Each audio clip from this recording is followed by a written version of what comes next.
देवर्षि नारद मुनि तीनों लोकों पृथ्वी, आकाश और पाताल में यात्रा कर देवी देवताओं और असुरों तक संदेशा पहुंचाते थे। नमस्ते दोस्तों, शास्त्रों की बात जाने धर्म ज्ञान के साथ। हर साल वैशाख माह के कृष्ण पक्ष की प्रतिपदा तिथि को नारद जयंती के रूप में मनाया जाता है। इस साल नारद जयंती 6 मई 2023 को है।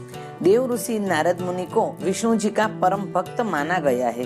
देवर्षि नारद मुनि तीनों लोकों पृथ्वी, आकाश और पाताल में यात्रा कर देवी देवताओं और असुरों तक संदेशा पहुंचाते थे। इन्हें संसार का पहला पत्रकार माना जाता है। नारद जी एक ऐसे पौराणिक चरित्र है जो तत्व ज्ञान में परिपूर्ण है।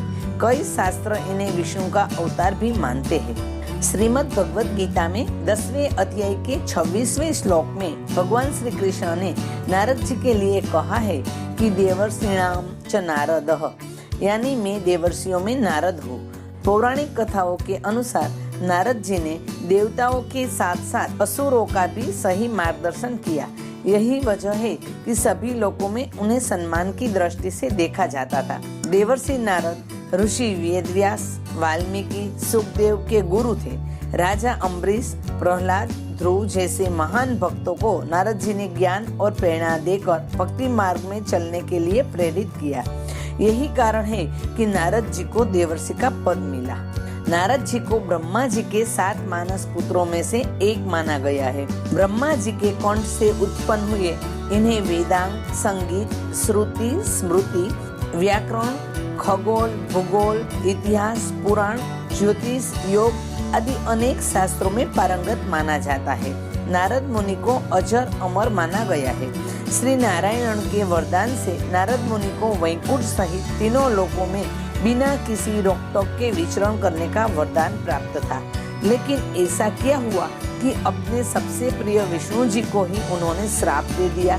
रामायण के एक प्रसंग के अनुसार नारद जी को अहंकार आ गया था कि उन्होंने काम पर विजय प्राप्त कर ली है। श्री हरि ने उनका अभिमान तोड़ने के लिए अपनी माया से एक नगर का निर्माण किया, जिसमें एक सुंदर राजकन्या का स्वयंवर चल रहा था।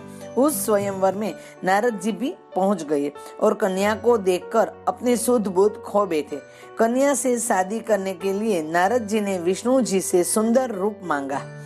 अपने भक्त नारद की भलाई के लिए भगवान विष्णु ने उन्हें बंदर का मुंह दे दिया और खुद स्वयंवर में पहुंचकर राजकुमारी को ब्याह कर ले गए। नारद जी ने जैसे ही अपना मुंह पानी में देखा तो वह क्रोधित हो उठे और विष्णु को शाप दिया कि उन्हें भी पत्नी वियोग सहना पड़ेगा।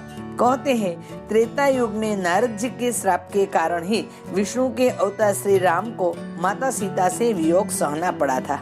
देवर्षि नारद धर्म के प्रचार तथा लोक कल्याण हेतु सदैव प्रयत्नशील रहते हैं।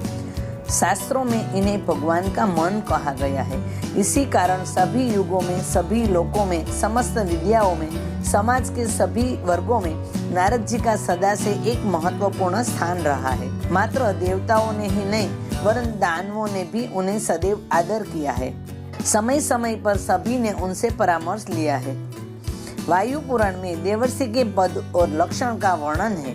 देवलोक में प्रतिष्ठा प्राप्त करने वाले ऋषिगण देवर्षि नाम से जाने जाते हैं।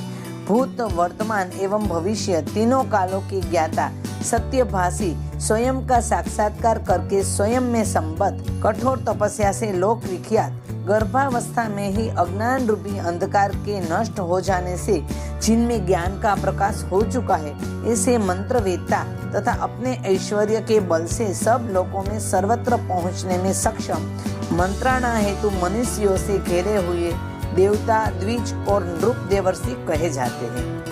धन्यवाद।